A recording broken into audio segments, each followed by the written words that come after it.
안녕하세요. 저는 의류 기업의 유니폼 및 워크웨어 시장 진입 가능성 파악과 수주를 위한 입찰 방법 조사 발표를 맡은 융화 캡스톤 디자인 8팀의 김다솜이라고 합니다. 아웃도어 전문 브랜드인 콜핑은 새로운 사업 확장을 위해 유니폼과 워크웨어 시장에 진입하기를 희망하고 있습니다. 이에 저희 팀과 협업하여 이들 시장의 진입 가능성을 알아보고자 하였으며, 따라서 저희 팀은 울산 지역 내 유니폼 및 워크웨어 시장을 확인하고 수주를 위한 입찰 방식을 조사하기로 하였습니다. 먼저 울산 지역 내 유니폼 및 워크웨어 시장을 확인하고 수주 가능성을 알아보기 위해 유니폼 및 워크웨어를 착용하는 기업을 조사하였습니다. 울산에는 많은 공기업과 사기업이 존재하는데, 이를 모두 선정한 이유는 공기업은 입찰을 진행하고 사기업은 디자인 시안 선택 방식을 진행하는 등 판매 진출 방식이 다르고, 초반 워크웨어 시장에 진출하기 위해서는 다양한 판매 채널로 접근하는 것이 콜핑의 워크웨어 시장 확대에 긍정적인 결과를 가져다 줄 것으로 보고 공기업과 사기업을 모두 선정하게 되었습니다. 워크웨어 착용 기업 중 수주 가능성이 높은 기업을 선정하기 위해 다음과 같은 기준을 정하였습니다. 먼저 콜핑의 수익 증대 측면으로 기업의 규모와 기업의 성장 가능성을 고려했습니다. 또한 콜핑은 친환경 소재를 활용하는 등 환경 문제에 관심이 높은데, 콜핑의 친환경적인 성향과 부합하는 기업을 선정하면 고객 입장에서 콜핑의 매력을 느낄 수 있을 것으로 생각되어 기업의 환경성도 고려했습니다. 마지막으로 수주 가능성도 기준으로 설정하였습니다. 먼저 공기업 명단을 조사한 결과 울산에 본사를 두고 유니폼 및 워크웨어가 존재하는 공기업은 총 10곳이 있었습니다. 기업 선정 기준인 환경성, 기업의 규모, 성장 가능성, 수주 가능성에 의해 평가한 결과 한국동서발전과 한국석유공사가 높은 점수를 받게 되어 최종 선정하게 되었습니다.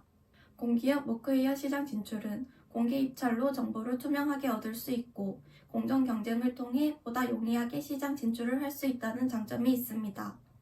다음은 사기업을 선정하기 위해 울산 내에 있는 사기업을 조사하였습니다. 납품 수량을 고려하여 울산 내 사기업 중에서도 규모가 큰 대기업과 중견기업 위주로 조사하였더니 총 32곳이 나왔고, 기업 선정 기준에 따라 평가한 결과 매력적이라 판단되는 세종공업과 일침파워를 선정했습니다. 사기업 워크웨어 시장 진출은 업체와의 유대감 형성을 바탕으로 장기 계약의 가능성이 있고, 이를 발판으로 여러 업체로 확장할 수 있다는 장점이 있습니다. 이러한 조사를 바탕으로 콜핑 본사에 방문하여 프리젠테이션을 하였습니다. 프리젠테이션 후 논의 과정에서 사기업 워크웨어 시장에 진출하는 것은 직접 발로 뛰며 영업을 해야 하기 때문에 효율이 떨어지고 진입 장벽도 높아 어려울 것 같다는 콜핑의 의견 제시가 있었고, 이에 따라 입찰 경쟁 방식의 공기업만 조사하기로 하였습니다. 콜핑과의 회의 후 공기업만 조사하기로 하여 공기업의 수주 진행 방식인 입찰 방식에 대해 알아보기로 하였습니다. 국가에서 운영하는 입찰 공고 사이트인 나라장터, 알리오, 중소기업 제품 공공구매 종합정보망을 통해 조사를 진행했습니다. 새 사이트를 통해 입찰 공고와 개찰 결과, 그리고 최종 낙찰자와 관련된 정보를 얻을 수 있었습니다. 앞에서 4개의 기준에 따라 수주를 받을 가능성이 높은 기업들을 선정하였으나 사기업이 배제되면서 공기업만을 대상으로 하게 되었고, 꾸준히 입찰을 진행하여 내년에도 공개 입찰을 기대할 수 있는 공기업이 10곳으로 추려져 이들의 공개 입찰 방식을 모두 조사하기로 하였습니다. 따라서 각 기업별 입찰 방법 및 공고, 입찰 참여 자격 조건, 입찰 시 필요 서류 등을 조사하였으며, 그 결과는 슬라이드에서 보시는 바와 같습니다. 이것으로 저희가 이번 프로젝트를 통해 얻은 경험과 결과들을 모두 말씀드렸습니다.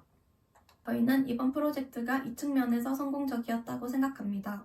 먼저 의류 기업에 유용한 정보를 제공하여 기업의 성장 가능성을 높여주었다는 점입니다. 또 하나는 실제 기업에서 새로운 시장 진입을 위해 실시하는 시장 조사와 수주를 얻기 위한 프로세스를 경험해 볼 수 있었고, 현장에서 사용하는 입찰 방식에 대해 알게 되었다는 점입니다. 이것으로 발표를 마치겠습니다. 감사합니다.